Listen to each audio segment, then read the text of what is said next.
We didn't arrive in New York, we arrived in Baltimore, and we were taken to camp that had been just emptied from German war prisoners of war, and there were high wire fences and lighthouses, beaming down.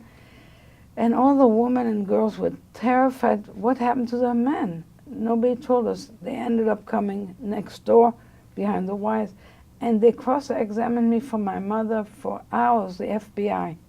And every time they would come, your uncle lived in Spain, your uncle lived in Spain, blah, blah, blah. He was, and for one, I didn't know much. Two, he wasn't a communist, but I didn't know much. But they wanted me to make it, so he was. It was just awful. And that was not a good thing. And we were in that prison for a couple of days, and that was a shock. And my mother even felt she could just as soon be in Germany, because a man was running it like to prisoners of war. He had these jodhpurs on, and he carried a whip and high boots, and we were to make our beds, and we had to stand by our bed. And here I was just 14, and he ripped my bed open, and I didn't know why. And he said, "You don't know how to make a French corner." I never had heard of a French corner in my life.